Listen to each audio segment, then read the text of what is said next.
आज मैं कामाक्षी सिंह आपको सुनाऊंगी हरिशंकर परसाई द्वारा लिखित एक व्यंग, फिर उसी नर्मदा मैया की जय। यह व्यंग होशंगाबाद के जल प्रलय पर आधारित है। भाई की ससुराल होशंगाबाद में है और उसकी पत्नी तब वहीं प्रलय के बीच थी। होशंगाबाद सरी का महाविनाश खड़गवासला के बाद दूसरा नहीं हुआ। मेरी ननिहाल होशंगाबाद के उस पार साहगंज में है। 1926 में पूरा महाप्रलय कहलाता था। विशेषज्ञ कहते थे 1 शताब्दी में ऐसा पूर नहीं आया। अब कहते हैं 5 शताब्दियों में इस साल सरीखा पूर नहीं आया। विशेषज्ञ को आदमी से नहीं आंकड़ों से मतलब है। 500 साल पहले होशंगाबाद बसा था। इसका क्या सबूत? इसका सबूत कबीरदास के पास ही होगा। पर इस बार के पूर और विनाश लीला के लिए शब्द नहीं है। व्यंग लेखक ने देखा तो सारा व्यंग भूल गया। मैं 1926 में ननिहाल में था। 2-2.5 साल का था। नर्मदा बढ़ रही थी। मैं पानी में डूब रहा था। हर आदमी आत्मरक्षा में लगा था। जब मैं डूब रहा था, मेरी माँ एकदम कूद पड़ी, मेरी टांग पकड़ी और खींच लाई। उस समय माँ बेटे दोनों बह जाते और मर जाते, पर मेरी माँ ने जान देने का तय करके मुझे बचा लिया। माँ इसी तरह की होती है, सबकी माँ। इस वीर बाला सरस्वती ने भी उसी माँ भावना से सैकड़ों लोगों को बचाया। यह माँ ही कर सकती है। तब माँ जान की कीमत पर मुझे नहीं बचाती तो हरिशंकर परसाई जैसा आदमी इस दुनिया में न होता। मेरे होने से कुछ मित्रों देशवासियों को खुशी है, पर बहुत लोगों को दुख भी है। वे सोचते हैं यह बदमाश 1926 में ही क्यों नहीं मर गया, झंझट ही दूर हो जाता। नर्मदा मैया से मेरा लगाव इस तरह का है। मैं नर्मदा के तट पर पैदा हुआ, उसी नर्मदा में डूब रहा था और अब उसी नर्मदा को 2 बार देखकर आ चुका हूं। मैं नर्मदा पुत्र ही हूं। जिनके घर बार बह गए, बच्चे डूबकर मर गए, वे मेरे साथ रेल के डिब्बे में थे। पर जब नर्मदा रास्ते में आई तो वे 5 पैसे डालकर हाथ जोड़कर कहते, जय नर्मदा मैया। मैं सोचता रह गया, जिनका सब कुछ अभी इसी नर्मदा ने नष्ट कर दिया है, उसी की जय बोल रहे हैं। यह क्या मामला है? मुझे याद आया, कृषि सभ्यता से यह श्रद्धा चली आ रही है। यह भारतीय मानस से मिटेगी नहीं। नदी जीवनदायिनी भी है और विनाशकारिणी भी, पर विनाश के बाद जीवन वहीं फिर बस जाता है और नए विनाश की राह देखता है। विनाश को भूलकर जीवन फिर वहीं आ जाता है। जिजीविषा बड़ी प्रबल होती है। मनुष्य मृत्यु पर विजय पाने की हर क्षण कोशिश करता है, घायल हो जाता है, पर फिर लड़ने को तैयार हो जाता है। नर्मदा से मेरा बड़ा घना लगाव है। उन घाटों पर हमने कितनी बार बैठकर आधी रात तक गीत नहीं गाए हैं। कितनी बार हमने पूर्ण चंद्र को नर्मदा में नहीं देखा है। कितनी बार बरसात में डोंगी या लाठी के सहारे या चट्टानों पर से लहर को बचाकर मैंने पार नहीं किया है। कितनी बार मैंने नर्मदा में सैर नहीं की है, तैरा नहीं हूं। मैं बिल्कुल नर्मदा पुत्र हूं। इसी का पानी पिया, इसी में नहाया, तैरा, इसी ने विनाश कर दिया। मैं थोड़ी देर तक स्तब्ध खड़ा रहा। मेरा एक भावात्मक लगाव नर्मदा से है, पर ऐतिहासिक और समाजशास्त्रीय दृष्टि भी है। कृषि युग में पंप नहीं थे, बिजली नहीं थी, ट्यूबवेल नहीं थे। तब नगर नदियों के किनारे बसते थे। पीने को पानी भी, सिंचाई भी, फसल भी और आवागमन का मार्ग भी।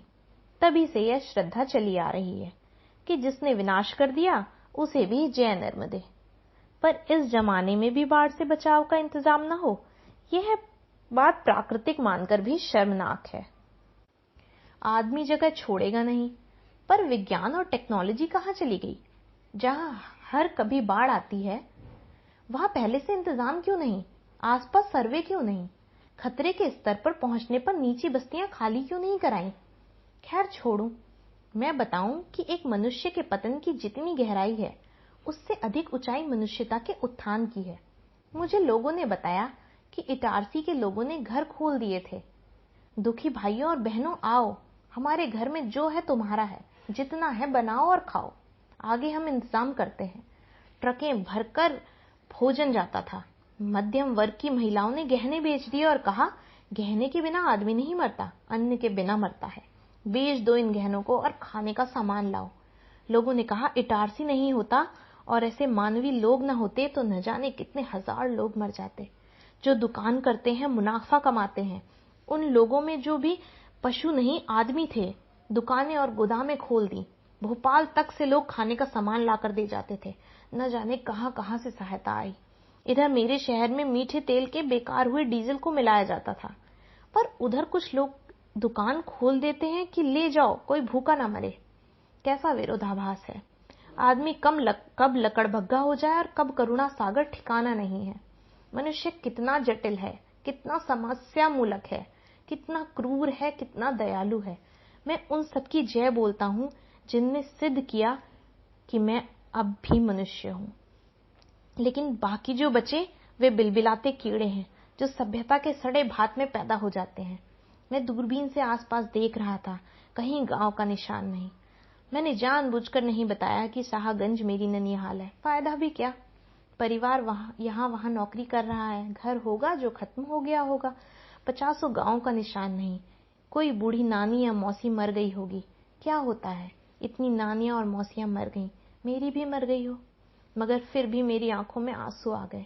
यहाँ माल खेड़ी था, इस तरफ शाहगंज, उस तरफ बुधनी है। 50 गांव मेरे ध्यान में आए। कितने दिनों में मैं इस धूल में लोटा हूं, पर अब यहाँ कुछ नहीं। दिल्ली में यमुना के उस पार सैकड़ों गांव हर साल बहते हैं, पर लोग बरसात के बाद फिर वही झोपड़ी झुग्गी बना लेते हैं। मुसीबत को जिसने बंधु बना लिया है, उससे आदमी को क्या डर। फिर मुझे याद आता है मेरी ननिहाल कहाँ गई, बची कि बह गई, लोग मरे कि बचे, मेरे परिवार के लोग बचे कि मर गए। मैंने किसी से नहीं पूछा, बताया भी नहीं। इतनी ननिहालें नष्ट हो गईं, इतने बच्चे मर गए, इतनी औरतें एक के बाद दूसरा बच्चा नदी में छोड़ती जाती कि कम से कम एक तो बच जाए। वहां अपना छोटा सा दुख लेकर मैं क्यों बैठूं। मैंने कॉलेज के लोगों की तारीफ सुनी, बहुत अच्छा राहत कार्य किया। लोग आते और पका या बिना पका खाना देकर बिना नाम बताए चले जाते।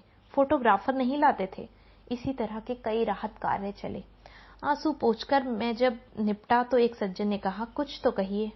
मैंने कहा, शब्द कहने में समर्थ नहीं है, समर्थ कर्म है, कर्म करो। जीवन मृत्यु पर विजय पाएगा, विज्ञान से, आंदोलन से, क्रांति से। इस बीच कितने ही लोग मरेंगे, पर जीने के लिए कितने लोग नहीं मरे। जीने के लिए मरना भी पड़ता है। और फिर याद आया मेरी ननिहाल। मैंने कहा, छोड़ो, आत्मरक्षा की कोशिश कीड़ा भी कर लेता है, फिर वे तो मनुष्य हैं। फिर किनारे पर लोगों का संवेद स्वर, जय नर्मदे। आदमी और नदी का संबंध हमेशा रहेगा। उस बहादुर मत्स्य गंधा सरस्वती की याद आई। वह बाहर गई थी। मंत्री उइके ने साहस और आदमियत का काम किया कि क्रुद्ध भीड़ में चले गए। वह भीड़ किसी को भी चीरकर फेंक देती। अफसरों का पिटना स्वाभाविक है, पर लोग खुसफुस कर रहे थे कि पुलिस अफसर को सट्टे वालों ने पीटा था। खैर, जांच चल रही है। यह भी लोगों ने बताया कि हिंसा को राजनीति का सिद्धांत मानने वाले एक दल ने उपद्रव कराए। मैं सोचता हूँ, 16 वर्ष की केवट बच्ची में यह साहस कहाँ से आया। साहस और लोग भी जताते हैं, दूसरों की प्राण रक्षा भी करते हैं, पर आत्मरक्षा आदमी पहले करता है। जब खुद सुरक्षित हो जाता है तब दूसरे की रक्षा करता है। दूसरा वह होता है जो थोड़ा खतरा उठाकर दूसरे को बचाता है। इतना खतरा नहीं लेता कि अपनी जान चली जाए। पर यह साहस बिल्कुल अलग है। समुद्र सरीखा हाल है, तेज लहरें हैं, चट्टानें छिपी हैं। ऐसे में कोई लड़की यह मानकर कि मैं तो निश्चित मरूंगी, दूसरों को बचाने निकल पड़े। अपनी मौत के बारे में तय करके दूसरों की प्राण रक्षा करने निकल पड़ना, यह कैसा साहस है। मुझे लगता है इसमें वही भावना है जो मेरी मां में मुझे बचाते वक्त थी, मातृत्व की भावना। छोटी केवट लड़की उस वक्त मां हो गई होगी और सोचा होगा बच्चों को बचाना है, साथ ही मानवीय करुणा। इस भीतरी भावना ने बाहरी शारीरिक सामर्थ्य से मिलकर उसके हाथों में डोंगी चलवाई होगी।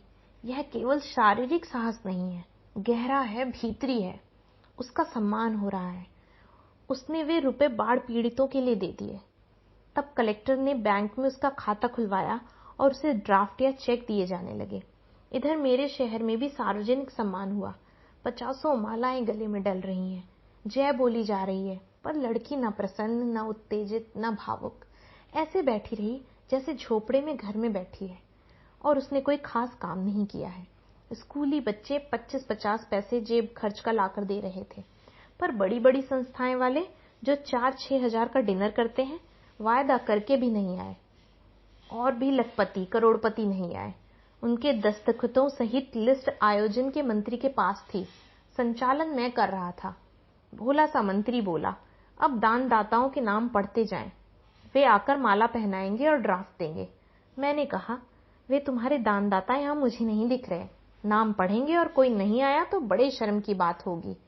वे तो अपनी शर्म ऊंचे दामों में बेच चुके, पर अपनी अभी बची है। यह समाचार अखबारों में छप गया। मैंने सोचा, इनकी आत्मा बीमार तो है पर अभी मरी नहीं, सांस चल रही है, शायद ये उसे कुछ भेजे। फिर याद आई मुझे ननिहाल, नर्मदा से ही नष्ट लोगों की। नर्मदा मैया की जय। और याद आता है मनु, हिमगिरी के उतंग शिखर पर बैठ शिला की शीतल छां, एक पुरुष भीगे नैनों से देख रहा था प्रलय प्रवाह।